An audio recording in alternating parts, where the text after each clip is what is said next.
Hello guys, വീണ്ടും ഒരു cooking video ആയിട്ടാണ് വന്നിരിക്കുന്നത്. അപ്പോൾ ഇന്ന് ട്രൈ ചെയ്യാൻ പോകുന്നത് ഗുലാബ് ജാമുൻ. വെറും 3-4 ഇൻഗ്രീഡിയൻസ് മതിട്ടോ നമുക്ക് നല്ലൊരു ഗുലാബ് ജാമുൻ ഉണ്ടാക്കാം. ആദ്യം തന്നെ ഞാൻ എടുത്തത് 1 കപ്പ് പാൽപ്പൊടിയാണ് കേട്ടോ. പിന്നെ 2 ടീസ്പൂൺ മൈദ, പിന്നെ ഒരു ബേക്കിംഗ് പൗഡർ 1 സ്പൂൺ മതിട്ടോ. നന്നായിട്ട് മിക്സ് ചെയ്ത് കൊടുക്കുക. എന്നിട്ട് നമുക്ക് വേണ്ടത് പാലാണ് കേട്ടോ. പാല് വെച്ചിട്ട് ഇത് നമുക്ക് ചപ്പാത്തിക്കൊക്കെ കുഴക്കുന്ന പോലെ കുഴച്ച് ഏകദേശം ഈ ഒരു പരുവാകുന്ന വരെ നമുക്ക് കുഴച്ച് മിക്സ് ചെയ്തെടുക്കാം. എന്നിട്ട് ഇത് കുറച്ച് സമയം ഒന്ന് റെസ്റ്റ് ചെയ്യാൻ വെക്കട്ടെ.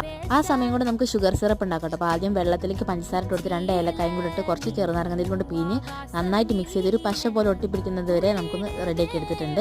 അപ്പോൾ പിന്നെ ഇതുപോലെ ചെറിയ ബോൾസ് ആക്കിയിട്ട് എണ്ണയിലിട്ടിട്ട് നന്നായിട്ടൊന്ന് വറുത്തെടുക്കട്ടോ. ജസ്റ്റ് ഒരു മീഡിയം ഫ്ലെയിമിൽ ഇട്ടാൽ മതി. അപ്പോൾ ഇതുപോലെ കിട്ടും, നല്ല സോഫ്റ്റ് ആണ്.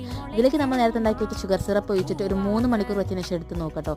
അങ്ങനെ ഗൈസ് കുറേ നേരം കാത്തിരുന്ന അവസരം ഞങ്ങളെ ഗുലാബ് ജാമുൻ റെഡി ആയിട്ടോ.